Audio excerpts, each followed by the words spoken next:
नमस्कार विद्यार्थी मित्रांनो, आज आपण जो आहे स्पर्धा परीक्षांचा जो अभ्यास करायचा आहे तर त्याच्याबद्दल जो काही सिलेबस आहे तो डिस्कस करणार आहोत. मी मेघा सातरस. 2024च्या राज्यसेवा परीक्षेमध्ये मला deputy director of industries class 1 ची पोस्ट मिळालेली आहे. मी राज्यसेवेच्या 3 मेन्स दिलेल्या आहेत, 2 इंटरव्ह्यू दिलेले आहेत. त्याचबरोबर कंबाईन परीक्षेच्या 3 मेन्स दिलेल्या आहे. तसेच मला शिकवण्याचा स्पर्धा परीक्षांमध्ये शिकवण्याचा 3 ते 4 वर्षांचा एक्सपिरियन्स आहे. तर आज आपण MPSC गाईड जे आहे बाय UPSC गाईड तर यांच्या प्लॅटफॉर्मवरती भेटत आहोत. आज आपण स्पर्धा परीक्षाचा अभ्यास जे काही नवीन विद्यार्थी अभ्यास सुरू करत आहेत किंवा ज्यांनी अभ्यास सुरू केलेला आहे, एक साधारणतः एक अटेम्प्ट दिलेला आहे, तर या सर्वांसाठी आपण सिलेबस डिस्कशन जे आहे किंवा काही छोट्या छोट्या चुका ज्या होतात आपल्या अभ्यास करताना तर त्या सगळ्यांचा एक सारांश या लेक्चरमध्ये आपण पाहणार आहोत. तर सगळ्यात पहिल्यांदा बरेच मुलं असे असतील की आता रिसेंटली आपण अभ्यास सुरू केलेला आहे आणि बरेच जण असे असतील एक 6 महिने असेल त्यांनी जून जुलैच्या पिरियड मध्ये अभ्यास चालू केलेला असेल. ओके, सो काय होतं स्पर्धा परीक्षेमध्ये येताना सुरुवातीला आपण बघायला जातो तो म्हणजे सिलेबस. सर्वात पहिल्यांदा आपण डिस्कस करतो की परीक्षा कोणती द्यायची आहे, त्याचा सिलेबस कोणता आहे. नंतर सर्च करायला जातो क्लासेस कोणते करायचे की नाही. सो हा सगळा झाला की कन्फ्युजन खूप होतं या सगळ्या गोष्टींमध्ये. आपले कोणतरी सिनियर असतात, मोठा भाऊ असतो, फ्रेंड्स असतात जे स्पर्धा परीक्षांचा अभ्यास करत असतात. आपण सुरुवातीला त्यांचा गायडन्स घ्यायला जातो.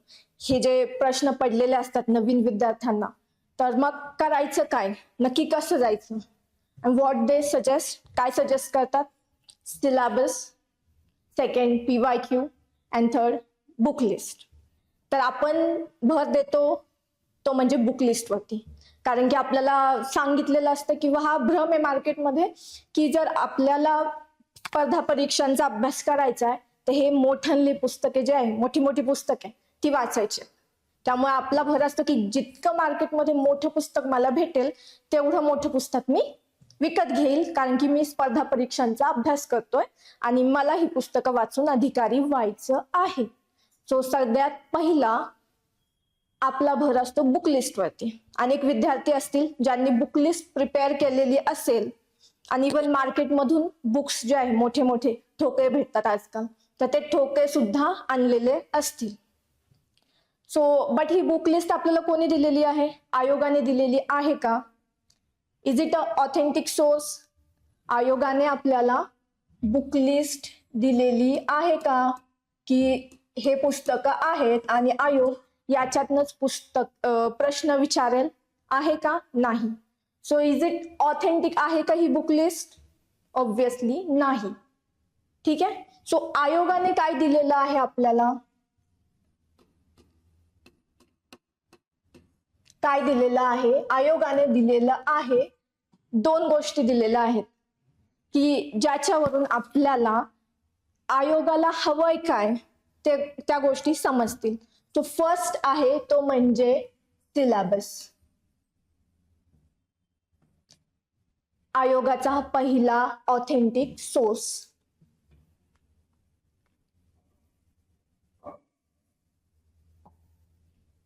ओके, सो फर्स्ट आहे तो म्हणजे syllabus. First authentic source by आयोग.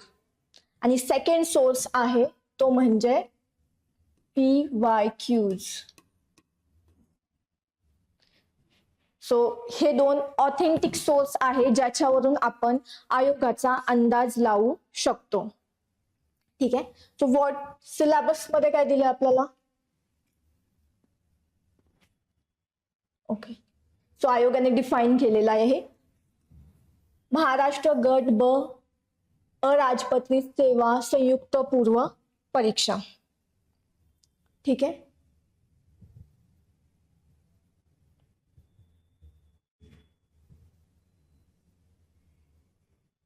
ठीक आहे. सो हा संयुक्त पूर्व परीक्षेचा सिलेबस. तो सगळ्यात आधी जे नवीन स्टुडंट आहे तर त्यांच्यासाठी की पूर्व परीक्षा, मुख्य परीक्षा आणि इंटरव्ह्यू जो PSI साठी असतो. सो ह्या 3 स्टेजेस आहे आपल्या गट ब अराजपत्रित सेवा संयुक्त पूर्व परीक्षेच्या. सो ह्या तिन्ही स्टेज आपल्याला जे आहेत जेवढ्या लवकरात लवकर पार करता येतील तेवढं आपल्यासाठी चांगलं आहे. इवन ज्यावेळेस तुम्ही आता अभ्यास सुरू करताय तर तुमचा पहिला आणि मेन उद्देश असला पाहिजे की फर्स्ट अटेम्प्ट मध्येच मी माझा जो काही अधिकारी बनण्याचं स्वप्न आहे ते पूर्ण करेन. त्यामुळे जेवढ्या काही मिनिमम मिस्टेक्स होतील किंवा इवन मिस्टेक्स अवॉइड करायचे आहे प्रिपरेशन मध्ये. ठीक आहे. त्यामुळे ज्या काही इवन प्रत्येक जण अभ्यासात आलं की चुका करतं. प्रत्येक जण नवीन असतो, काहींना गायडन्स भेटतो, काहींना गायडन्स मिळत नाही. सो चुका होत राहतात. बट आपण इथे काय आपला प्रयत्न असणार आहे, ह्या ज्या चुका आहेत ज्या मी केलेल्या आहेत किंवा इतर ऍस्पिरंट्सने केलेल्या आहेत ज्यामुळे त्यांना 4 ते 5 वर्ष लागलेली आहेत तर त्या आपल्याला मिनिमाइज करायच्या आहे, इवन काढून टाकायच्या आहेत. ठीक आहे. सो त्यामुळे आपला भर काय असणार आहे, PYQ अँड सिलेबस. सो हा आहे आयोगाने दिलेला प्रिलिमिनरी एक्झामिनेशनचा सिलेबस. तर ह्याच्यामध्ये आपल्याला असतात एकूण 2 पेपर. याच्यामध्ये 100 गुणांचा पहिला पेपर असेल GS चा आणि एकच पेपर असेल प्रिलिम्सला. I am very sorry. 200 मार्कांचं आता 200 मार्कांचं झालेलं आहे. आणि मुख्य परीक्षेला 2 पेपर असतील आपल्याला 400 मार्कांचे, ज्याच्यामध्ये एक लँग्वेजचा पेपर असेल आणि एक GS चा पेपर असेल. ठीक आहे. आणि त्यानंतर तिसरा टप्पा शारीरिक चाचणी आणि मुलाखत जो केवळ पोलीस उपनिरीक्षक पदाकरता असणार आहे. ही चाचणी जी आहे ही 100 गुणांची असणार आहे फिजिकल तुमची PSI साठी. अँड मुलाखत जी आहे ती 40 गुणांची असणार आहे. सो हा आहे आपला पूर्ण परीक्षेचा टप्पा. प्रिलिम्स 100 मार्क्स, मेन्स 400 मार्क्सचे 2 पेपर 200-200चे आणि त्याच्यानंतर मुलाखत. ठीक आहे. सो सब्जेक्ट कोणते असतील याच्यामध्ये. ठीक आहे.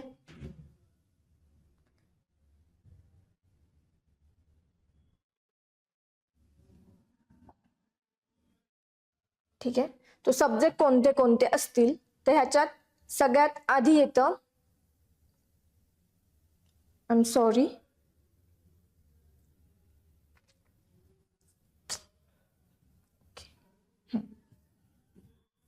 ठीक आहे.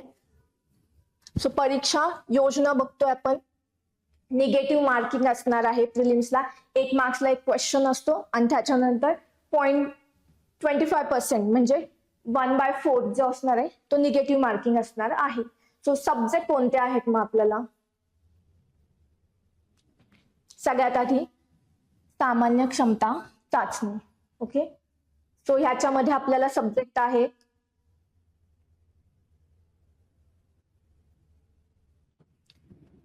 इतिहास, भूगोल, अर्थव्यवस्था, चालू घडामोडी, राज्यशास्त्र, सामान्य विज्ञान, अंकगणित आणि बुद्धिमत्ता. हे आहेत 8 विषय. बरेचसे हे विषय जे आहेत ते रिपीटेड मेन्सला सुद्धा असणार आहेत. आता हे जे विषय आहेत इतिहास, भूगोल, अर्थव्यवस्था असेल, चालू घडामोडी, राज्यशास्त्र, सामान्य विज्ञान, इवन अंकगणित, बुद्धिमापन चाचणी, हे सगळे विषय आपण कुठे शिकलेलो आहोत, शाळेत शिकलेलो आहोत. 10वी पर्यंत सगळ्यांना हे विषय होते. आपल्याला हे विषय नवीन आहेत का, नाही. हे जुनेच विषय आहेत जे आपण शिकलेलो आहोत. फक्त काय झालं 10वी नंतर आपण या विषयां इवन शाळेत असताना सुद्धा आपण या विषयांकडे लक्ष देत नाही. आपला महत्वाचा भर असतो विज्ञान आणि मॅथ्स, इंग्लिश. सो या विषयांकडे आपण लक्ष देत नाही. तर हे 8 जे विषय आहेत ते आपल्याला इकडे शिकायचे आहेत. मग याचा प्रत्येकाचा जो प्रिलिम्सचा सिलेबस आहे तो आयोगाने डिफाईन केलेला आहे. म्हणजे की इतिहासात तुम्ही काय शिकाल, आधुनिक भारताचा विशेषतः महाराष्ट्राचा इतिहास. इथे फोकस कशावरती असणार आहे, महाराष्ट्र. इथे भूगोलमध्ये महाराष्ट्राच्या भूगोलाच्या विशेष अभ्यासासह फोकस काय असणार आहे, महाराष्ट्राचा भूगोल. महाराष्ट्र, कारण की परीक्षा कोणाची आहे, महाराष्ट्र लोकसेवा आयोगाची. ठीक आहे. त्याच्यानंतर तुम्ही शिकताय अर्थव्यवस्था. अर्थव्यवस्थेमध्ये टॉपिक दिलेले आहे आयोगाने. हे नंबरिंग केलेलं आहे का आयोगाने, नंबर वाईज टॉपिक डिस्कस केलेले आहेत का, दिलेले आहेत का, नाही. त्याच्या प्रत्येकाच्या शेवटी तुम्ही बघाल काय दिलेलं आहे, इत्यादी. इत्यादी. सो ह्या इत्यादी मध्ये काय येईल, सो ह्या इत्यादी मध्ये असे टॉपिक्स येतील, असे क्वेश्चन्स येतील जे आयोगाने या ठिकाणी दिलेले नाहीयेत. आणि हा इत्यादीचा जो अर्थ असेल तो आपल्याला कुठून समजेल, PYQ. PYQ त्या ठिकाणी आपली हेल्प करेल या इत्यादीचा अर्थ समजण्यासाठी. ठीक आहे. त्याच्यानंतर चालू घडामोडी आपल्याला अभ्यास करायचा आहे, जागतिक तसेच महाराष्ट्रासह भारतातील. म्हणजेच जागतिक घडामोडी येतील, महाराष्ट्राच्या घडामोडी येतील आणि भारतातील. मग ह्याच्यामध्ये काही पॉलिटिकल येतील, इकॉनॉमिकल येतील, त्याच्यानंतर कृषी रिलेटेड येतील, काही योजना येतील. सो या सगळ्या चालू घडामोडीचा रेग्युलर अभ्यास आपल्याला करायचा आहे. सामान्य विज्ञान येईल. सामान्य विज्ञानामध्ये आपल्याला तिन्ही टाइप्स जे आहेत, फिजिक्स, केमिस्ट्री, बायोलॉजी, झुलॉजी आणि बॉटनी, हायजीन, या सगळ्या गोष्टींचा अभ्यास करायचा आहे. आणि शेवटी मग अंकगणित आणि बुद्धिमापन चाचणी. सो हे 8 विषय, इवन याला दोघांना जर 1 केलं तर 7 विषयांचा आपल्याला प्रिलिम्ससाठी अभ्यास करायचा आहे.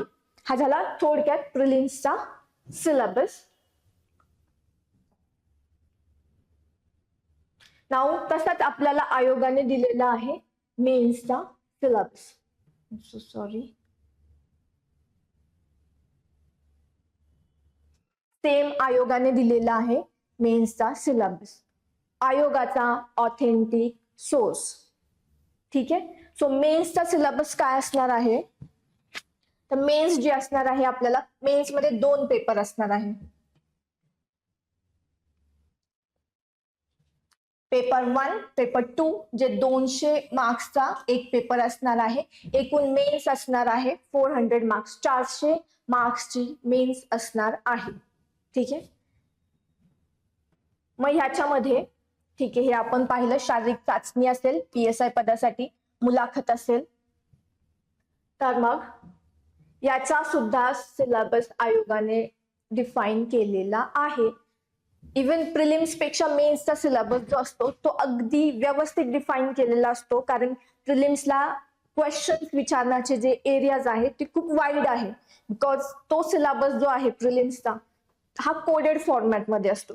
आपण पाहिलं इत्यादी दिलेला आहे आणि इत्यादीचा अर्थ काहीही येऊ शकतो. बट मेन्सच्या बाबतीत असं होतं का, नाही.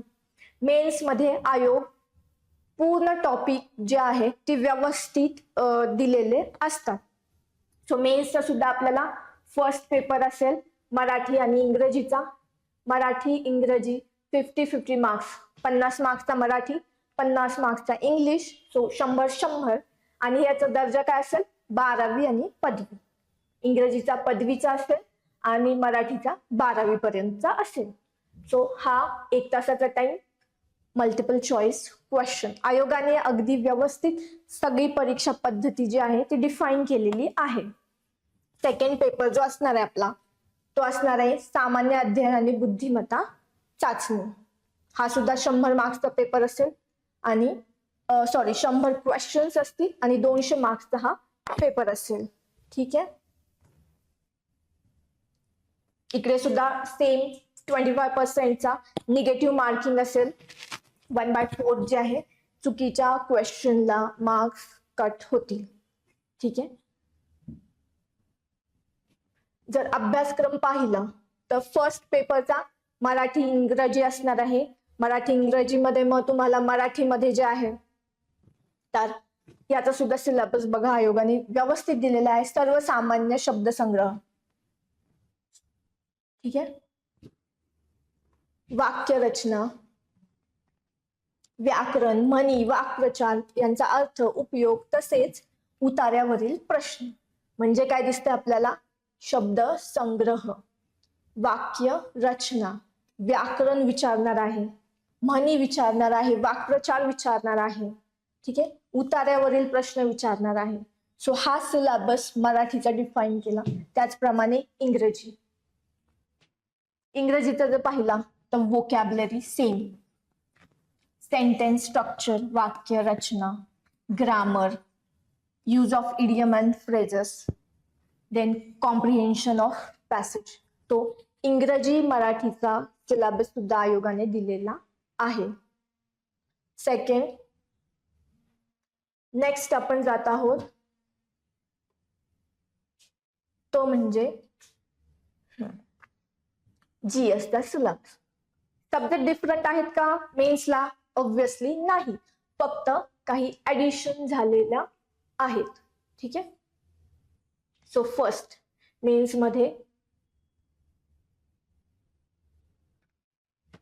पहिला सब्जेक्ट सामान्य बुद्धिमापन व आकलन, ठीक आहे.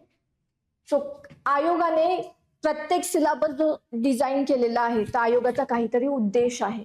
हेच सब्जेक्ट का दिलेले आहेत आपल्याला स्टडी करायला?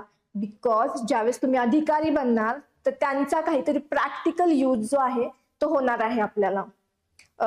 प्लॅनिंग करताना असेल, स्कीम्स डिझाईन करताना असतील, तर ह्या सब्जेक्टचा जो काही नॉलेज आहे बेसिक ते तुम्हाला माहिती हवं आणि त्यासाठी आयोगाने हा सिलेबस सांगितलेला आहे किंवा हे सब्जेक्ट जे आहे ते इन्क्लूड केलेले आहे आपल्या अभ्यासक्रमामध्ये.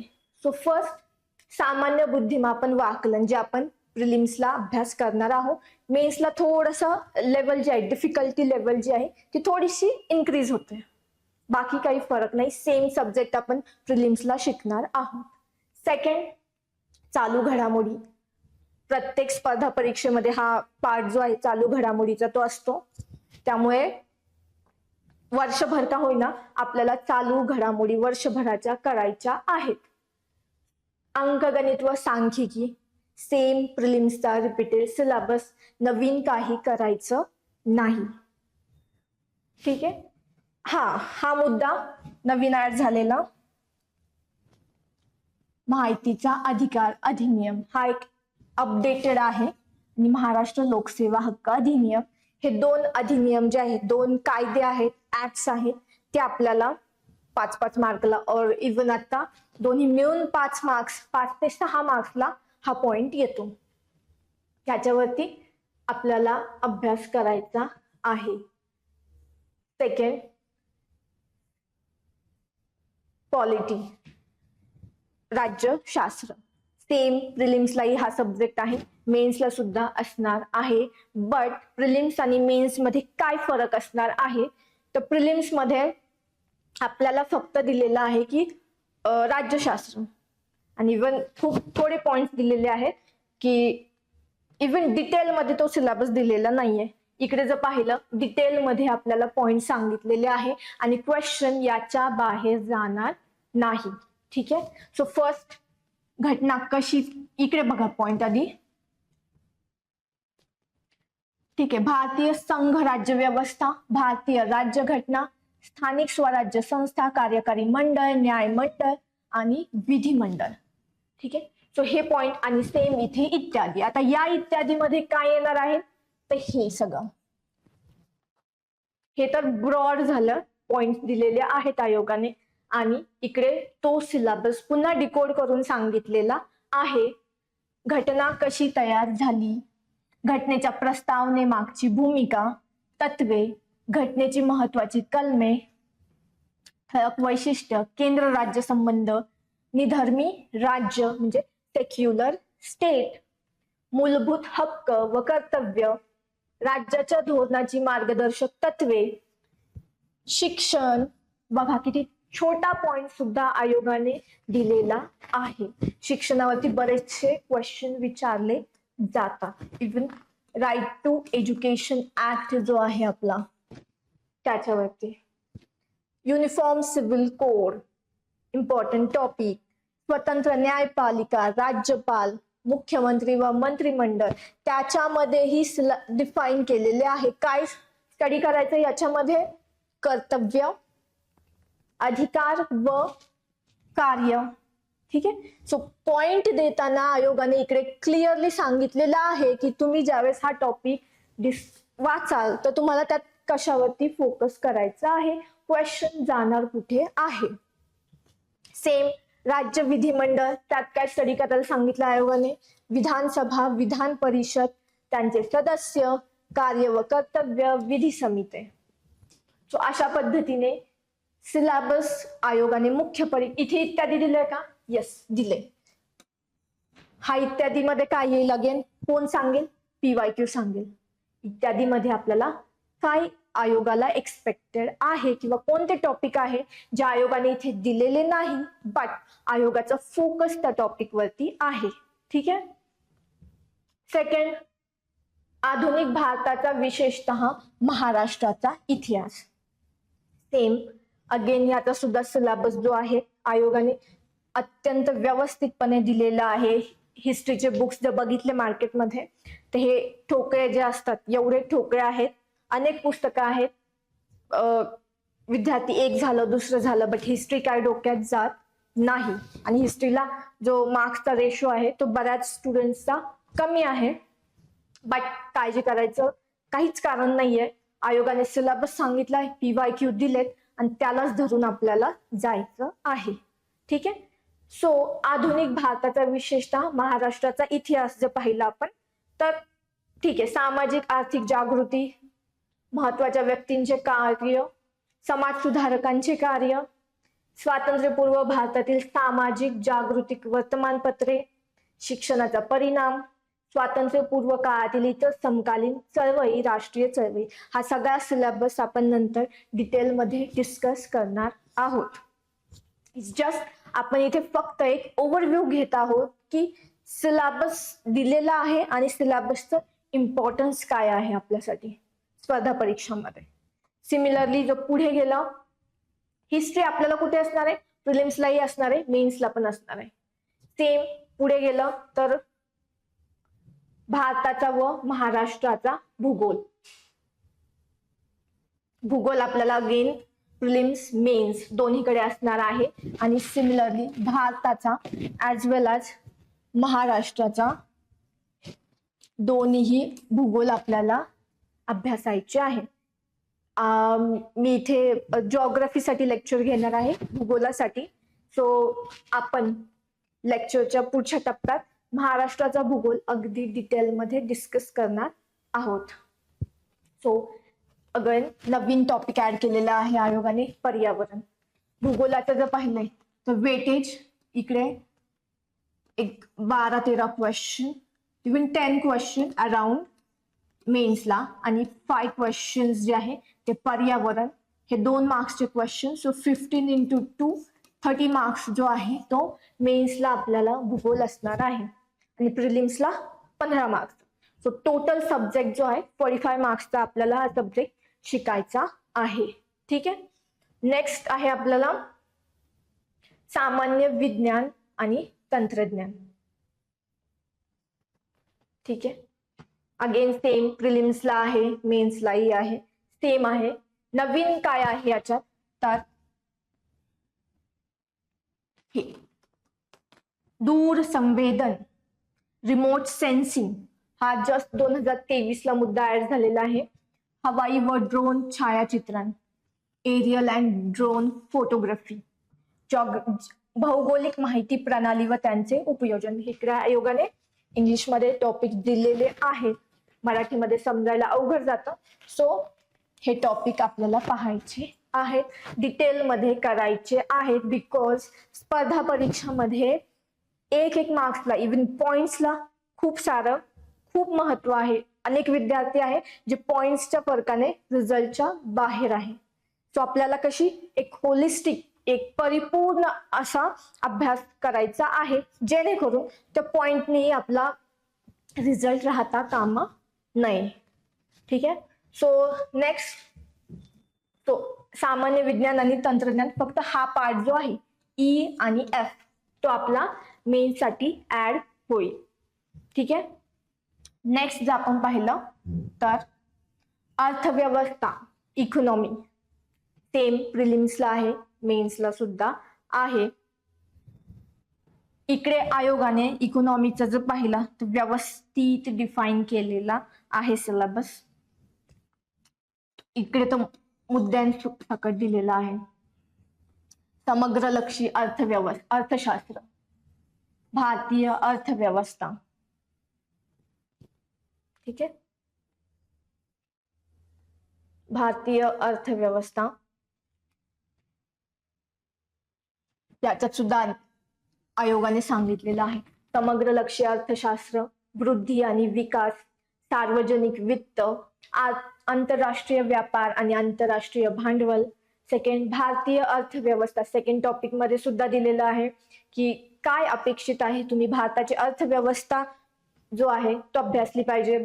भारतीय अर्थव्यवस्थेची आव्हाने, आर्थिक सुधारणा, भारतीय शेती, कृषी प्रधान देश आहे भारताची अर्थव्यवस्था, अजूनही कृषी आधारित आहे, तर भारतीय शेतीबद्दल तुम्ही अभ्यास केला पाहिजे. सहकार क्षेत्र महत्वाचं भारताच्या अर्थव्यवस्थेसाठी.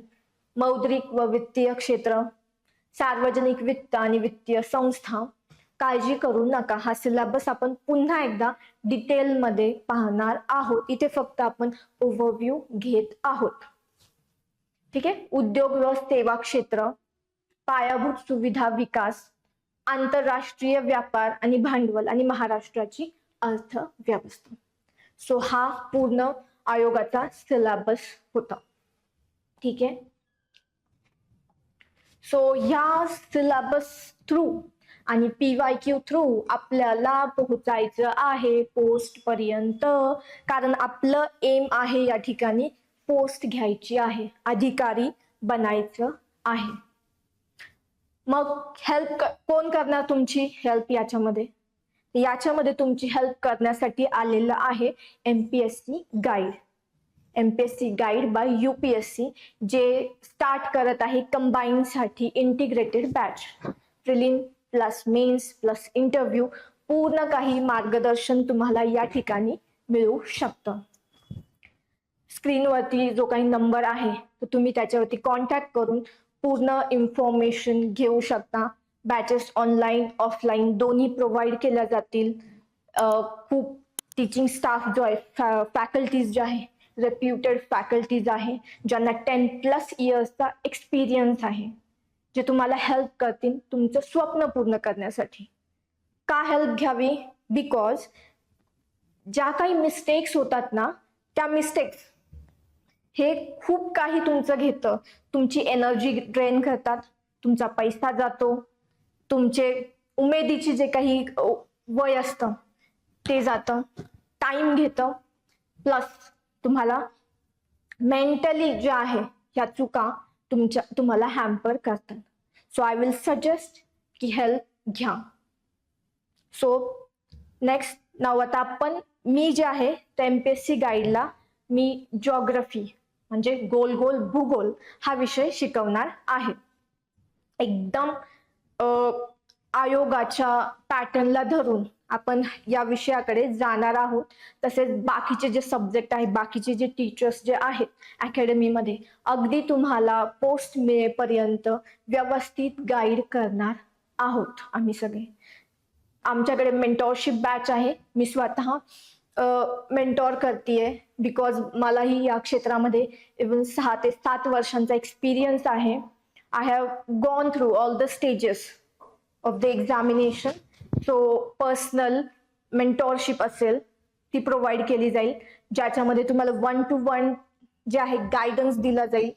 तो या सगळ्या ज्या बॅचेस आहेत तो तुम्ही इन्क्वायरी करू शकता, जो नंबर आहे त्याच्यावरती, आणि इन्फॉर्मेशन घेऊ शकता. ठीक आहे. सो नाऊ आपण मूव ऑन करू आपल्या विषयावरती, भूगोल. ठीक आहे.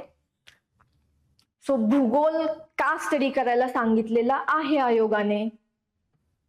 आयोगाने विषय दिलेला आहे भूगोल, याचा अर्थ आयोगाला काहीतरी अपेक्षित आहे. म्हणजे काय, तर आयोगाला जर अधिकारी घ्यायचे आहेत, अधिकारी बनवायचे आहे, तर भूगोल का दिलेला आहे हा विषय आयोगाने.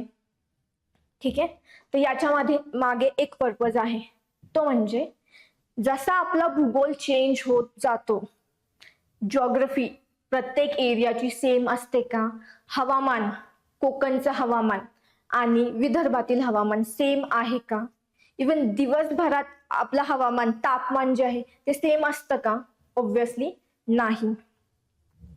सो जिओग्राफी वाईज काय काय चेंज होतं, त्या ठिकाणची टोपोग्राफी भौगोलिक परिस्थिती जी आहे ती बदलते. ठीक आहे. सेकंड, वस्ती जी आहे, नागरी वस्ती दाट की विरळ, हे कशावरती डिपेंड असते, जिओग्राफीवरती. ठीक आहे. इवन बघा मुंबई पुणे लोकसंख्येची घनता प्रचंड आहे, तेच तुम्ही गडचिरोली हिंगोली या जिल्ह्यांमध्ये गेला तर कमी लोकसंख्येची घनता कमी आहे. सो ह्या गोष्टींचा का आपल्याला अभ्यास करायचा आहे, बिकॉज उद्या अधिकारी झाल्यानंतर तुम्ही ज्यावेळेस स्कीम्स बनवणार आहात, योजना राबवणार आहात, तर त्या योजना राबवताना तुम्ही त्या ठिकाणचा भौगोलिक प्रदेश जो आहे, त्या ठिकाणची जिओग्राफी जी आहे ती समजून घेऊन हे प्लान्स जे आहे ते बनवणार आहात आणि इम्प्लिमेंट करणार आहात. बिकॉज या सगळ्या गोष्टी त्या प्लॅनिंग वरती, इम्प्लिमेंटेशन वरती इम्पॅक्ट पाडतात. आणि तेच मोटिव्ह आहे आयोगाचं की तुम्ही जिओग्राफी शिकायला हवा. ठीक आहे. सो आता जिओग्राफी मध्ये ज्यावेळेस आपण शिकणार आहोत, मी आधी सांगितलं की मुलांचं असतं की बुक लिस्ट सांगा, बट आयोगाने बुक लिस्ट दिली आहे का, नाही दिली. सो मी ऑथेंटिकली सांगू शकत नाही की हे बुक्स वाचा, क्वेश्चन त्याच्यातूनच येतील आणि त्याच्या बाहेर जायची गॅरंटी नाही. ही गॅरंटी मी देऊ शकते का, नाही. त्यामुळे अगेन जिओग्राफी मध्ये सुद्धा आपल्याला कसं जायचं आहे, तर सिलेबस आणि PYQ. सो सिलेबस जो आहे तो काय करणार आहे, आपली बाउंड्री डिफाइन करणार आहे. या बाउंड्रीच्या आतच आपल्याला खेळायचं आहे, बाउंड्रीच्या बाहेर जायचं नाही. बाउंड्रीच्या बाहेर गेलं की मॅच मधून आउट. ठीक आहे. सो ही जी बाउंड्री आहे तर ती आपल्याला आयोगाने आखून दिलेली आहे आणि ती आपल्याला त्याच्या आतमध्येच खेळायचं आहे. तर हा सिलेबस जो आहे आयोगाने, मी सांगितलं, कोडेड फॉर्म मध्ये दिलेला आहे. आणि क्वेश्चन्स असतील की आयोगाने जे टॉपिक्स दिलेले आहेत त्याच्या बाहेरही क्वेश्चन जातात, दरवर्षी जातात, बिकॉज इत्यादी दिलेला आहे आयोगाने. ठीक आहे. तो हा इत्यादी जो आहे तो आपण डिकोड करणार आहोत PYQच्या मदतीने. ठीक आहे.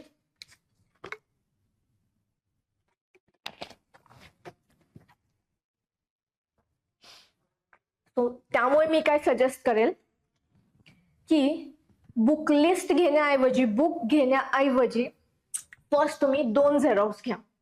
एक सिलेबसची झेरॉक्स असली पाहिजे तुमच्याकडे. ठीक आहे. तुम्ही ज्या ठिकाणी अभ्यास करताय, लायब्ररीमध्ये असू दे, घरात स्टडी टेबल असू दे, तो सिलेबस तुम्ही त्या ठिकाणी चिटकून ठेवला पाहिजे. आणि दुसरी सिलेबसची झेरॉक्स असेल ती 24/7 तुमच्या जवळ असली पाहिजे. असली पाहिजे म्हणजे पाहिजे. ठीक आहे. आणि सेकंड तुम्ही झेरॉक्स घ्याल त्या म्हणजे PYQच्या, प्रिव्हियस इयर क्वेश्चन पेपर्सच्या. मार्केटमध्ये अनेक ठोके आलेले आहेत PYQ, ज्याच्यामध्ये सेग्रिगेटेड फॉर्म मध्ये PYQs दिलेले आहेत, टॉपिक वाईज PYQ दिलेले आहेत. सो तुम्ही ते यूज करू शकता किंवा आयोगाच्या वेबसाईटवर आयोगाने प्रिव्हियस इयर क्वेश्चन्स जे आहेत, पेपर्स जे आहेत ते अपलोड केलेले आहेत. सो आता तरी तुम्ही 2020 ते 2025 पर्यंतच्या सगळ्या क्वेश्चन पेपर्सच्या झेरॉक्स स्वतःजवळ ठेवा, प्रिलिम्स प्लस मेन्स. ठीक आहे. ह्या 2 गोष्टी ज्या आहेत अत्यंत इम्पॉर्टंट आहेत. ठीक आहे. सो ह्या 2 गोष्टी तुम्हाला सोबत ठेवायच्याच आहेत. PYQ आणि बिकॉज हे ज्यावेळेस तुम्ही स्पर्धा परीक्षामध्ये उतरायचं ठरवता, सर्वजण सांगतात की सिलेबस आणि PYQ खूप इम्पॉर्टंट आहे बाबा, बट आपल्याला कळत नाही त्याचा इम्पॉर्टन्स की हे यूज कसं करायचं. ज्यांना यूज याचा समजतो ते मेरिट लिस्ट मध्ये येतात, ज्यांना यूज समजत नाही ते पुस्तकात दिवसभर लायब्ररीत गुरफटत बसतं आणि आपल्याला ते करायचं नाही. लवकरात लवकर यायचंय आणि लवकरात लवकर इथून बाहेर पडायचं आहे. ठीक आहे. सो सिलेबस आपली बाउंड्री डिफाईन करेल आणि PYQs आपल्याला सांगतील की टॉपिकचा इम्पॉर्टन्स किती आहे. ठीक आहे, टॉपिकचा इम्पॉर्टन्स.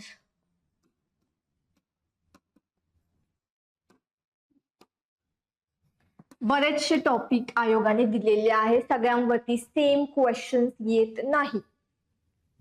ठीक आहे, एखाद्या टॉपिक वरती यावर्षी 2 क्वेश्चन येतील, नेक्स्ट इयर येणारही नाही, त्याच्या नेक्स्ट वर्षी त्याच्यावरती 5 प्रश्न येतील. सो आकडेवारी आयोग चेंज करतं, आयोगाला तो अधिकार आहे. ठीक आहे. सो PYQs आपल्याला हेल्प करतील की प्रत्येक टॉपिकचा इम्पॉर्टन्स किती आहे, कोणत्या टॉपिकला आपण किती टाइम अलोकेट केला पाहिजे, किती इम्पॉर्टन्स दिला पाहिजे. ठीक आहे. नेक्स्ट आपल्याला PYQs सांगतील, काय सांगतील तर कोणता टॉपिक, एखादा टॉपिक स्टडी कसा करणार. ठीक आहे, की त्याच्यामध्ये फॅक्ट्स इम्पॉर्टंट आहेत की त्याच्यामध्ये कन्सेप्ट इम्पॉर्टंट आहेत. सो PYQsच्या हेल्पने आपल्याला या गोष्टी डिकोड होतील, टॉपिकचा इम्पॉर्टन्स आणि स्टडी कसा करायचा पर्टिक्युलर टॉपिक. ठीक आहे. सो त्यामुळे ह्या ज्या झेरॉक्स आहे ते सुरुवातीला घ्या, सिलेबस सारखा डोळ्या खालून जाऊ द्या. सकाळ संध्याकाळ बघताय सिलेबस पाठ करायची गरज नाही, आपोआप तो होऊन जातो. जस्ट यू नीड टू बघायचा आहे, सकाळी उठताय अभ्यासाला बसताय एकदा आयोगाचा सिलेबस बघून घ्या. ठीक आहे. संध्याकाळी झोपताय आयोगाचा सिलेबस बघून झोपा, कोणते टॉपिक दिलेले आहेत. डिरेक्टली आपण काय करतो, आपण नवीन आहात, आता तुम्ही खूप सारी एनर्जी असते, मनात ठरवूनच आलेलो असतो यावर्षी अधिकारी बनूनच बाहेर पडेल. ठीक आहे, खूप एनर्जी असते आपल्याकडे. नवीन मुलं जे असतात एनर्जेटिक, व्हेरी एनर्जेटिक. ठीक आहे. मग त्यांना सांगितलेलं जातं की त्यांना असं होतं कधी उठून मी एखादं पुस्तक भरभर वाचतो आणि संपवते. पुस्तकं संपवायची असतात त्यांना. सो बुक्स आणतात मार्केटमधून, हे मोठे बुक्स ठोक आहे. ठीक आहे. मग सुरुवातीपासून अगदी प्रस्तावना दिलेली असते लेखकाने, त्याच्यापासून शेवटच्या पानापर्यंत ज्याच्यावरती टॉपर्सचे फोटो असतात जनरली, सो तिथपर्यंत मला संपवायचं आहे बुक्स. टाइम टेबल बनवायला सांगितलेलं असतं. सो टाइम टेबल बनवतात. 300 पेजेसचं बुक आहे. ठीक आहे, माझी कॅपॅसिटी 50 पेजेसची आहे. सो मी 6 दिवसात दररोज 50 वाचलं तरी कम्प्लीट होईल. असं सिलेबस वगैरे आपण काही बघत नाही, बिकॉज आपल्याला सांगितलं जातं ऑथेंटिक आयोग या बुक्सच्या बाहेर जात नाही. तो आपण काय करतो, सुरुवात सकाळी गेलो लायब्ररीत, मस्त नाश्ता करून जातो, फुल एनर्जी आहे, संपवायचे नवीन विषय असतो. ठीक आहे, बुक वाचायला सुरुवात केली, ढकलत संध्याकाळपर्यंत 50 पेजेस पूर्णही केले. ठीक आहे. दिवसभर एक सब्जेक्ट वाचलेला असतो, अधिकारी बनायचं स्वप्न असतं, उद्या पुन्हा जोमाने उठणार. बट नेक्स्ट डेला काय होतं, ते जे एन्थुझियाझम होतं ते हळूहळू थोडस डाऊन होतं. नेक्स्ट डेला किती क्वेश्चन, किती पेजेस कम्प्लीट होतात, अराउंड 40 to 45. ठीक आहे.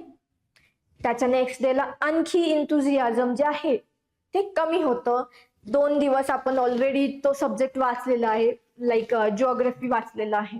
तिसऱ्या दिवसात भूगोलासोबत डोकं पण गोल गोल फिरायला लागतं. मध्येच मग संडे येतो, संडेला सुट्टी हवी, आठवडाभर अभ्यास केलाय, कोणाचा मित्राचा बर्थडे येतो.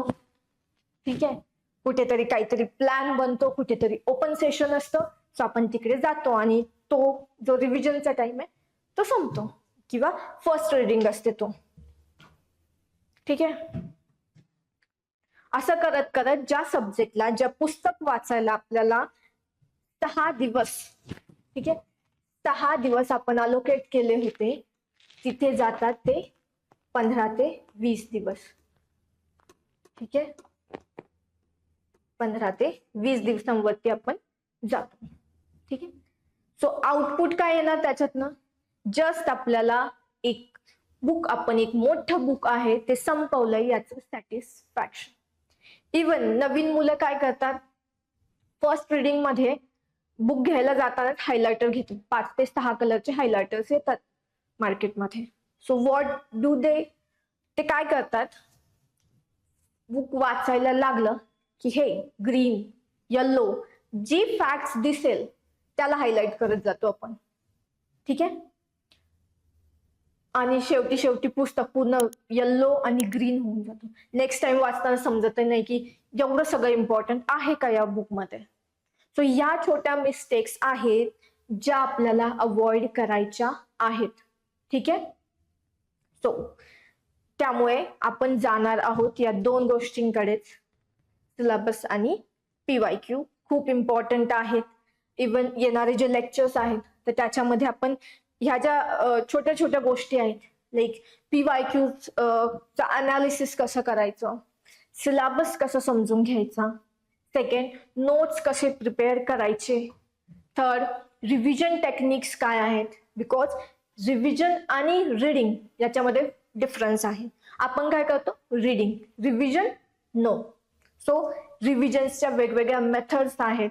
ठीक आहे, त्या शिकणार आहोत. सो येणारे जे लेक्चर्स असतील, इवन बुक कसं रीड करायचं, ठीक आहे, सो या सगळ्या गोष्टी ज्या आहेत ते येणाऱ्या लेक्चर्स मध्ये आपण बघणार आहोत. बट तूर्ततः जिओग्राफी माझा सब्जेक्ट आहे, तर आपण जिओग्राफीच्या सिलेबसचा एक ओव्हरव्ह्यू घेऊ, जेणेकरून नेक्स्ट सेशन पासून आपण जिओग्राफीचा अभ्यास सुरू करू शकतो. ठीक आहे, सो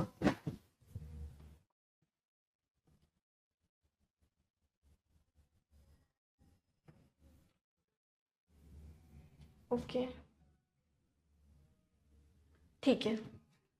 सो आपण काय शिकणार आहोत, पर्टिक्युलरली मी काय शिकवणार आहे तर भूगोल. ठीक आहे, सो भूगोलाचा जर तुम्ही सिलेबस पाहिला, ठीक आहे, आपण एकदा डिटेलमध्ये बघू. ठीक आहे, सो प्रिलिम्स मध्ये भूगोल. ठीक आहे, सो भूगोलामध्ये काय सांगितलेलं आहे, महाराष्ट्राच्या भूगोलाच्या विशेष अभ्यासासह पृथ्वी, जगातील विभाग, हवामान, अक्षांश, रेखांश, महाराष्ट्रातील जमिनीचे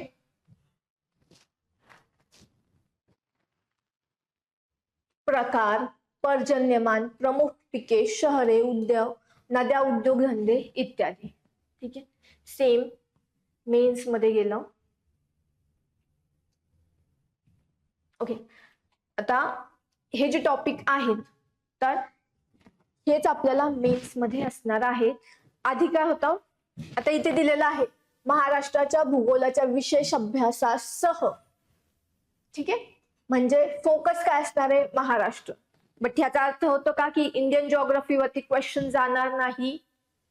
नाही, इंडियन जिओग्राफीवरती आयोगाचा फोकस वाढत आहे.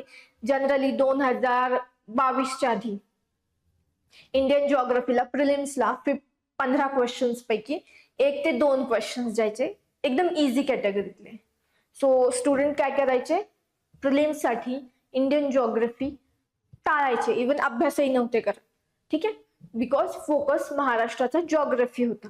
बट लास्ट 2-3 इयर्सचे जर क्वेश्चन्स तुम्ही पाहिले तर आयोग भारताच्या जिओग्राफीवरती फोकस करत आहे, आणि त्यामुळे इथे आपल्याला इंडियन जिओग्राफी जो आहे तो सुद्धा बघायचा आहे. ठीक आहे,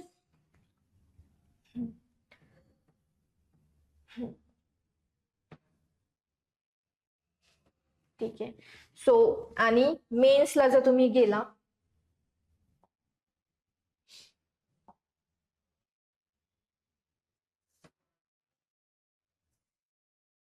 ओके, हा आहे भारताचा व महाराष्ट्राचा भूगोल. हा ठीक आहे. सेम टॉपिक आहे महाराष्ट्राचा व भारताचा प्राकृतिक फिजिकल जिओग्राफी. ठीक आहे. देन हवामानशास्त्र क्लायमेट, पर्जन्यमान, तापमान. ठीक आहे. त्याच्यानंतर नद्या, पर्वत, पठार, भूरूपे, राजकीय विभाग, प्रशासकीय विभाग, नैसर्गिक संपत्ती, वने, खनिजे. ठीक आहे. सो हा जो पार्ट येईल, ठीक आहे, इथपर्यंत, तो हा असेल फिजिकल जिओग्राफी. आणि इकडचा खालचा जो पार्ट आहे तो आहे ह्युमन जिओग्राफी. म्हणजे मेन्सला आपल्याला काय आहे, ह्युमन जिओग्राफी सुद्धा स्टडी करायचं आहे. ठीक आहे. ह्युमन जिओग्राफी सुद्धा आपल्याला पाहून घ्यायचं आहे. इथे स्पेसिफिकली भारताचा व महाराष्ट्राचा भूगोल दोन्ही सांगितलेलं आहे, त्यामुळे दोन्ही आपल्याला अभ्यासायचं आहे. ठीक आहे. याचबरोबर पर्यावरणाचाही पार्ट ऍड झालेला आहे नवीन. सो हा 5 मार्क्सला जो आहे, 5 मार्क्सला, ठीक आहे, हा पर्यावरण आपल्याला येणार आहे. हे 10 मार्क्स आणि हा 5. सो पर्यावरण सुद्धा आपण शिकणार आहोत. ठीक आहे. कारण की आपल्याला प्रत्येक एक मार्क्स जो आहे तो ऍड करायचा आहे आपल्या रिझल्ट मध्ये. ठीक आहे. सो थोडस डिटेल मध्ये पाहूया आपण.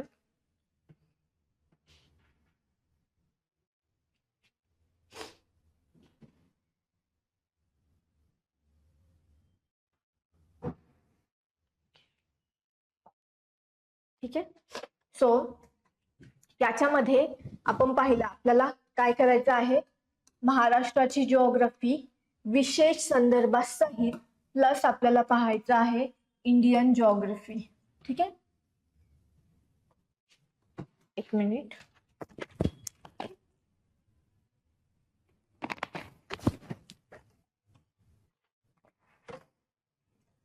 ठीक आहे. तो महाराष्ट्राच्या जिओग्राफी मध्ये मग कोणते पॉइंट्स येतील.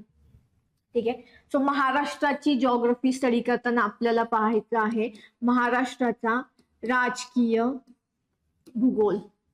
ठीक आहे. राजकीय भूगोल म्हणजे काय. ठीक आहे. राजकीय भूगोल, राजकीय म्हणजे आपण स्थापन केलेला महाराष्ट्र, जो आपण 1 मे 1960 ला स्थापन केला. तर हा राजकीय भूगोल म्हणजे काय, तर महाराष्ट्राचा विस्तार,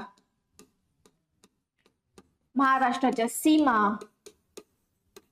महाराष्ट्रातील जिल्हे, स्वातंत्र्यापूर्वी किती होते, आता किती झालेले आहेत, त्यांच्या किती राज्यांना आपल्या बाउंड्रीज लागलेल्या आहेत, शेजारील देश कोणते आहेत, राज्य कोणते आहेत, हे सर्व आपल्याला राजकीय भूगोलात शिकायचं आहे.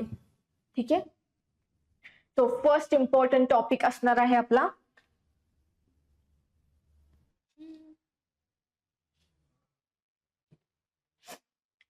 ठीक आहे. ठीक आहे. So first important topic point असणार आहे राजकीय भूगोल. त्याच्यामध्ये या सर्व हा एक इम्पॉर्टंट आहे बिकॉज याच्यावरती प्रिलिम्स प्लस मेन्सला क्वेश्चन्स दिसतात. ठीक आहे. आयोग विचारतं कोणत्या जिल्ह्याला किती आहे, याच्यामध्ये आपल्या प्रशासकीय विभाग येतात, प्रशासकीय विभाग किती आहेत, त्या विभागात जिल्हे किती आहेत, तालुके किती आहेत. ठीक आहे. सो हे प्रश्न त्याच्यामध्ये एरिया वाईज मोठा तालुका कोणता, एरिया वाईज छोटा तालुका कोणता. ठीक आहे. सो या सर्व गोष्टी ज्या आहेत ह्या इम्पॉर्टंट टॉपिक मध्ये आपल्याला शिकायच्या आहेत राजकीय भूगोल. ठीक आहे. सो सेकंड जर टॉपिक पाहिला आपण महाराष्ट्रामध्ये शिकायचा तो आहे प्राकृतिक भूगोल. महाराष्ट्राचा प्राकृतिक भूगोल. ठीक आहे. म्हणजे काय, तर राजकीय भूगोलामध्ये आपण महाराष्ट्राच्या मानवी बाउंड्रीज ज्या तयार केलेल्या आहेत, जी मानवी रचना केलेली आहे, तो आपण राजकीय भूगोल पाहिला. इथे बघतोय प्राकृतिक भूगोल. तर याच्यामध्ये काय बघणार आहोत, तर निसर्गाने महाराष्ट्राच्या बाउंड्रीज कशा तयार केलेल्या आहेत. ठीक आहे, नैसर्गिक सीमा. ठीक आहे, नैसर्गिक सीमा पाहणार आहोत आपण. ठीक आहे, म्हणजे या बाजूला महाराष्ट्राच्या अरबी समुद्र आहे, वरती सातपुडा पर्वत आहे. ठीक आहे, खाली कोणती डोंगर रांग आहे. तर हे सर्व आपण प्राकृतिक भूगोलमध्ये पाहणार आहोत. महाराष्ट्राचे प्राकृतिक विभाग आहेत. ठीक आहे, प्राकृतिक विभाग आहेत. कोणते आहेत? सगळ्यात पहिल्यांदा कोकण किनारपट्टी.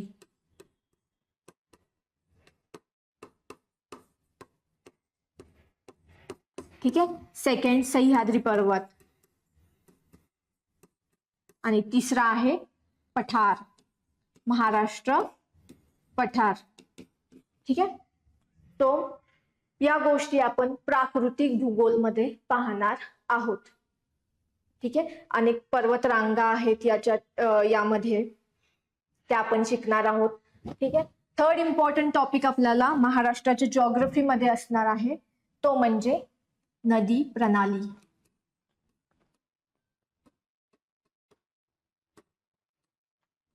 नदी प्रणाली.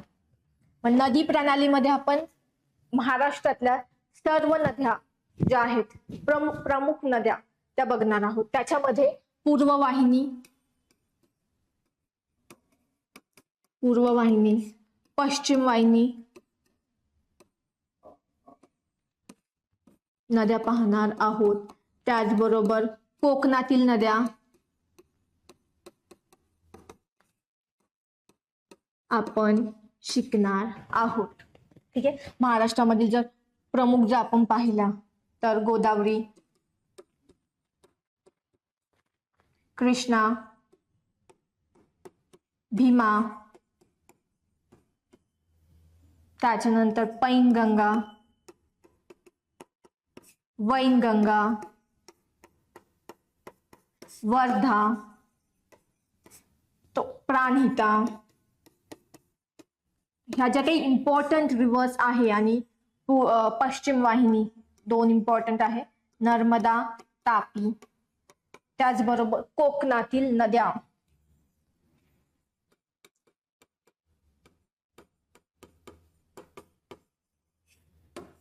तर या सर्वांचा अभ्यास आपल्याला करायचा आहे. नदी उगम कुठे पावते, तिच्या उपनद्या कोणत्या आहेत, डाव्या उपनद्या कोणत्या आहेत, उजव्या कोणत्या आहेत, या सर्वांवरती आयोगाने प्रश्न विचारलेले आहेत आणि ते आपल्याला स्टडी करायचे आहेत. ठीक आहे, तर नेक्स्ट इम्पॉर्टंट टॉपिक जर आपण पाहिला, ठीक आहे, हा थर्ड झाला. फोर्थ जर आपण पाहिला तर तो आहे फोर्थ टॉपिक इम्पॉर्टंट, हवामान. थोडासा क्लिष्ट टॉपिक, समजायला अवघड, बिकॉज कन्सेप्ट जे आहेत, हा पूर्ण कन्सेप्ट वरती टॉपिक असणार आहे. हवामानामध्ये आपल्याला काय पाहायचं, तर हवामानाचे वर्गीकरण. ठीक आहे, हवामान वर्गीकरण, त्याच्यामध्ये आपले येतील ऋतू, उन्हाळा, पावसाळा, हिवाळा.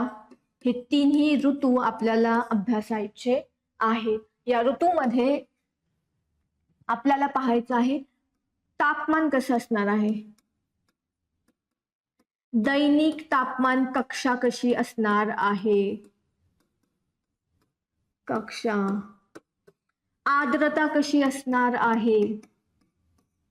ठीक आहे, प्रत्येक ऋतूमध्ये वारे कोणते वाहत आहे. ठीक आहे, दाब, हवेचा दाब कसा असणार आहे. ठीक आहे, सो या सगळ्या गोष्टी ज्या आहेत त्या आपल्याला हवामान या टॉपिक मध्ये कव्हर करायच्या आहे. This is one of the most important topic in the geography.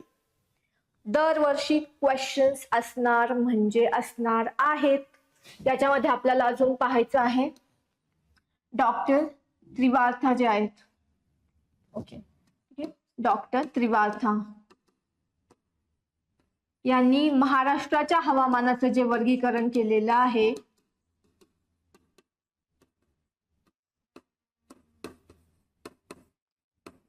ते आपल्याला पाहायचं आहे. ठीक आहे. सो महाराष्ट्राच्या हवामानाचं वर्गीकरण आपण पाहणार आहोत. ठीक आहे.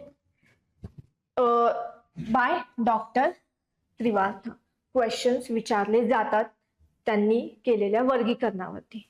ठीक आहे.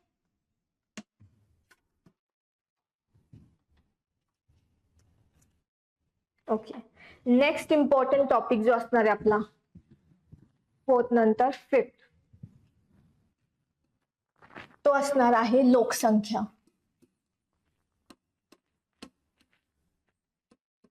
Again important topic. लोकसंख्या स्टडी केल्याशिवाय तुम्ही प्लॅनिंग करू शकत नाही. ठीक आहे.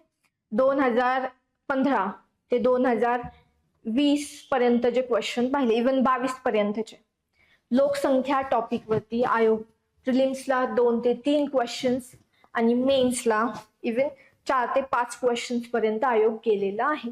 बट हा जो टॉपिक जो आहे एक 23, 24, 25 पाहिला तो टॉपिक वरती क्वेश्चन्स जे आहे थोडेसे कमी झालेले आहे. But again it is an important topic. याच्या आत जवळजवळ आपल्याला 13 मुद्दे जे आहेत ते स्टडी करायचे आहेत. ठीक आहे. लोकसंख्या, लोकसंख्येची घनता, साक्षरता, ठीक आहे, इन्क्रीज, डिक्रीज, ठीक आहे, लिंग गुणोत्तर,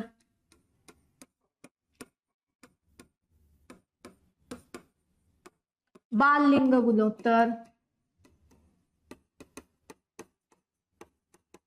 असे वेगवेगळे 13 मुद्दे जे आहेत ते आपल्याला याच्या अंडर कव्हर करायचे आहेत. याच्यामध्येच आपल्याला एक टॉपिक बघायचा आहे तो म्हणजे मायग्रेशन म्हणजेच स्थानांतर. ठीक आहे. हा टॉपिक सुद्धा आपण लोकसंख्या या टॉपिकच्या अंडर कव्हर करणार आहोत. ठीक आहे. नेक्स्ट इम्पॉर्टंट टॉपिक आहे 6वा तो म्हणजे खनिज संपत्ती.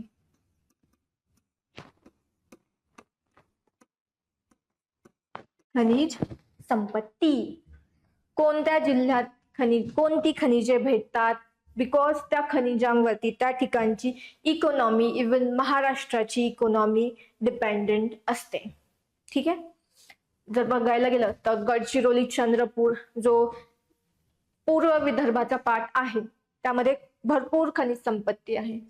तो तिथली इकॉनॉमी वेगळी आहे. ते जर तुम्ही सह्याद्रीमध्ये गेला तिकडची इकॉनॉमी वेगळी आहे बिकॉज तिकडे खनिजे नाही भेटत जास्त. ठीक आहे. सो खनिज संपत्ती हा टॉपिक सुद्धा इम्पॉर्टंट आहे. दरवर्षी क्वेश्चन जातो याच्यावरती.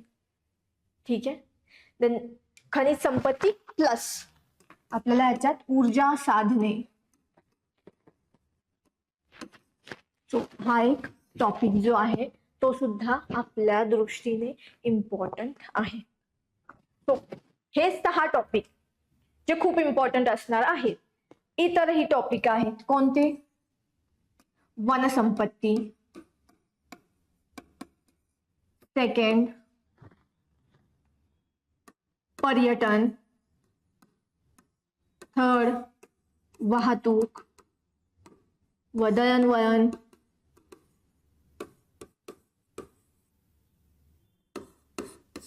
ठीक आहे. चौथा वाहतूक व दळणवळण, कृषी. ठीक आहे. सो हे टॉपिक आणि एक 6th ओके खनिज संपत्ती, पर्यटन, वन, वाहतूक व दळणवळण, कृषी आणि 7 इम्पॉर्टंट टॉपिक सांगेल मृदा संपत्ती. ठीक आहे. बिकॉज प्रत्येक ठिकाणी आढळणारे खडक वेगळे आहेत, मृदा वेगळी आहे. कोकणात जी जांभी मृदा सापडते ती तुम्हाला विदर्भात सापडणार नाही किंवा पठारावरती सापडणार नाही.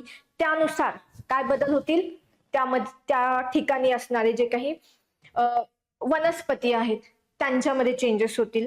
पिकं जी होणार आहेत त्यांच्यामध्ये चेंजेस होतील. ठीक आहे. सो मृदा संपत्ती हा सुद्धा टॉपिक आपल्याला कव्हर करायचा आहे. ठीक आहे. तो हे जे टॉपिक आहेत तो हे इम्पॉर्टंट नाही असं आहे का?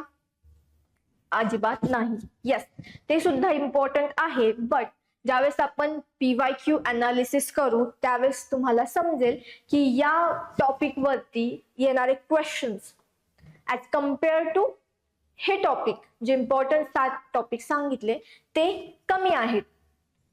सो त्याच्यावरून काय समजतं आपल्याला की या टॉपिकला हे टॉपिक इम्पॉर्टंट आहेतच, अभ्यास करायचा आहे, सगळ्या टॉपिकचा अभ्यास करायचा आहे, कारण एक एक मार्क इम्पॉर्टंट आहे. मी आधीच सांगितलं आपल्याला एक परिपूर्ण तयारी करून अटेम्प्ट द्यायचा आहे. ठीक आहे. सो हे सगळे टॉपिक जे आहे ते आपण कव्हरही करणार आहोत आणि आपल्याला अभ्यासही करायचा आहे. डिफरन्स काय असेल तर हे जे इम्पॉर्टंट टॉपिक आहेत तर त्यांना टाइम अलोकेट करताना आपण जास्त टाइम अलोकेट करणार. ठीक आहे. त्याचबरोबर जी रिव्हिजन होणार आहे ती सुद्धा रिव्हिजन आपण या टॉपिक्सला जास्त देणार as compare to this topic. Okay. हे टॉपिक आपण स्टडी करणार बट थोडेसे प्रायोरिटी त्यांच्याकडे कमी असेल. ठीक आहे. सो होलिस्टिकली आपल्याला हे कव्हर करायचं आहे. ठीक आहे. सो नेक्स्ट हे जे 7 टॉपिक आहेत, ठीक आहे, जे आता 7 सांगितले आणि इकडे काहीतरी 4 होते, 11 टॉपिक. सेम 11 टॉपिक आपल्याला भारताच्या भूगोलामध्ये कव्हर करायचे आहे. ठीक आहे. तो सेम टॉपिक जे आहे ते आपण इंडियन जिओग्राफी मध्ये सुद्धा स्टडी करणार आहोत. ठीक आहे. सो फक्त अगेन प्रायोरिटी लिस्ट आपली तीच असेल. जे इम्पॉर्टंट टॉपिक आहे हवामान मध्ये आपण भारताचे हवामान पाहणार, राजकीय सीमा भारताचा, राजकीय भूगोल भारताचा, त्याच्यानंतर प्राकृतिक भूगोल भारताचा, भारतातील नदी प्रणाली. ठीक आहे. सो त्याच्यानंतर भारतातील हवामान, भारतातील मृदा संपत्ती, भारतातील खनिज संपत्ती, हे सगळे टॉपिक जे आहे ते भारताच्या भूगोलाच्या दृष्टीने इम्पॉर्टंट आहेत. ठीक आहे. तर हे सुद्धा आपल्याला पाहायचे आहे. So total 11 topics from Maharashtra geography and 6 topics, these are very important topics from Indian geography. हे आपल्या प्रायोरिटी लिस्ट वरती असले पाहिजे. ठीक आहे. सो हे झालं. नाउ नेक्स्ट आता काय करणार आहोत आपण. ठीक आहे. जोपर्यंत सब्जेक्ट सुरू होत नाही किंवा जर तुम्ही आताच रिसेंटली स्टडी करणार आहात, सुरू केला आहे आणि बुक्स घेतले नसतील तर बुक्स घ्यायची घाई करू नका. ठीक आहे. मी तुम्हाला 2 गोष्टी सांगितलेल्या आहेत, एक सिलेबस, PYQ, 2 गोष्टी ठेवा. आणि व्हॉट अबाउट जिओग्राफी, जिओग्राफी बद्दल काय कराल तर तुम्हाला विकत घ्यायचंच असेल तर जिओग्राफीचा नकाशा, ठीक आहे, नकाशा विकत घ्या. जिओग्राफीचा ॲटलास जो असतो, मॅप, इंडियन जिओग्राफी आणि महाराष्ट्राच्या जिओग्राफीचा तो घ्या. ठीक आहे. आणि कसा यूज कराल, दररोज त्यातील एक जिल्हा पहा, त्या जिल्ह्याच्या सुरुवातीला आधी तर महाराष्ट्र बघा, महाराष्ट्राच्या शेजारी असलेले राज्य असेल. ठीक आहे. त्याच्यानंतर हळूहळू जिल्ह्यावरती जा, एक एक जिल्हा दररोज कव्हर करा. इंडियन जिओग्राफी मध्ये जा, इंडियन जिओग्राफी मध्ये स्टेट पहा प्रत्येक. ठीक आहे. बाउंड्रीज, कोणते माउंटेन्स कुठे आहेत, नद्या कुठे जात आहेत, ठीक आहे, पूर्व वाहिनी कोणत्या, पश्चिम. सो तुम्हाला काय करायचंय, फक्त खेळायचं आहे मॅप्स बरोबर. कारण की ज्यावेळेस तुम्ही पुस्तक वाचता लायब्ररीत बसून, ठीक आहे, सो दिवसभर बुक्स वाचून मेंदू जो आहे तो थकतो आणि आपण मग ठीक आहे 3 तासांचा एक स्लॉट केलेला आहे, त्याच्यानंतर आपल्याला ब्रेक घ्यायचा. So what we do, mobile open करतो आणि मोबाईल वरती आपण काय करतो, रील स्क्रोल करतो, इंस्टाग्राम, व्हॉट्सअप, टेलिग्राम वरती काय आलं असेल. सो या गोष्टी अवॉइड करायच्या आहे. इन्स्टेड तुम्ही तो जो ब्रेक आहे तर त्याला प्रोडक्टिव्ह कसं करू शकता. So what you can do, map आहे, मॅप घ्या, सर्च करा, फक्त डोळ्याखालून एकदा जाऊ द्या, बिकॉज पिक्टोरियल मेमरी जी असते ती स्ट्रॉंग असते आपली. आणि ज्यावेळेस आपण अभ्यास करतोय तर फक्त आणि फक्त पुस्तकं वाचून अभ्यास होत नाही.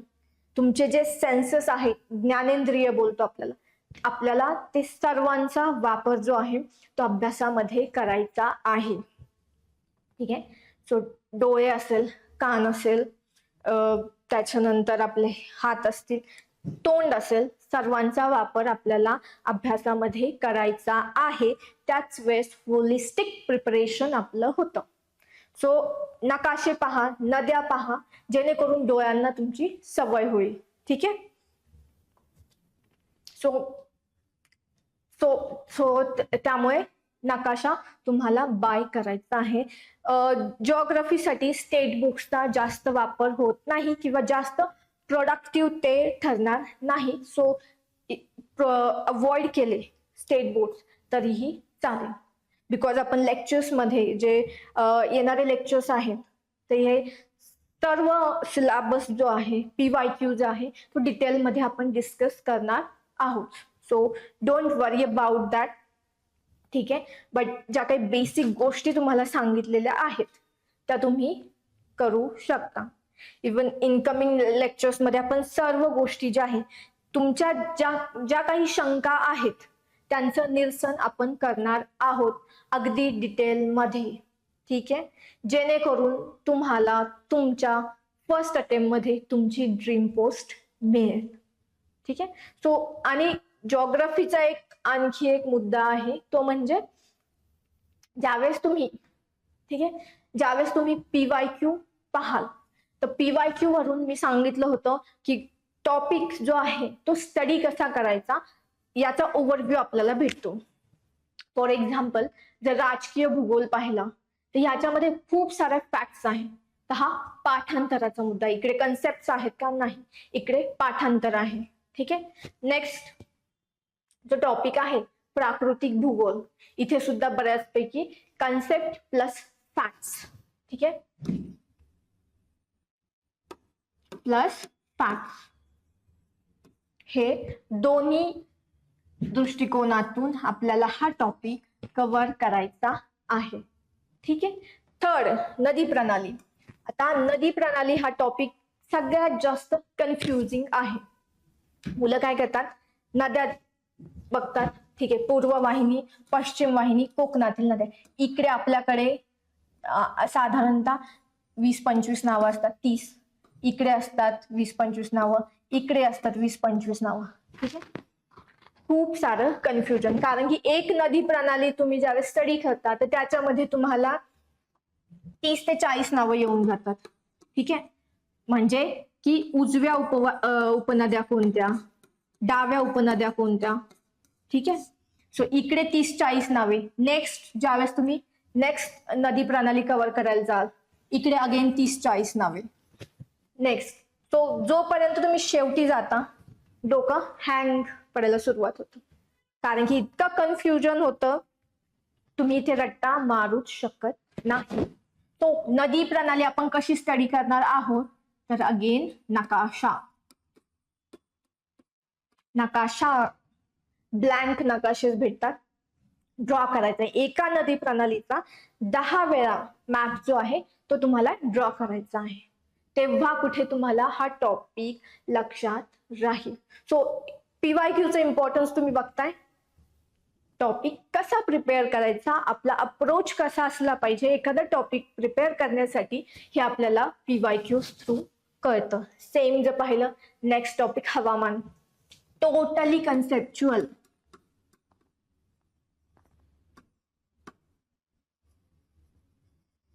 It's totally conceptual. इकडे तुम्ही रट्टा मारू शकत नाही, नकाशांचाही उपयोग नाही, बट इकडे तुम्हाला अंडरस्टँड करायचे आहे बेसिक कॉन्सेप्ट. कॉन्सेप्ट इतक्या स्ट्रॉंग हव्या या टॉपिक मध्ये की तुम्हाला क्वेश्चन बाहेर गेलाच नाही पाहिजे आणि इव्हन जात नाही. ठीक आहे. सो हा टॉपिक पूर्णतः आपण कन्सेप्च्युअल बेसिस वरती स्टडी करणार आहोत. सेकंड लोकसंख्या, या टॉपिकला सुद्धा अप्रोच करायचा. मुलांचा प्रॉब्लेम एक हे असतो, व्ह्यू असतो, तो म्हणजे आकडेवारी पाठांतर.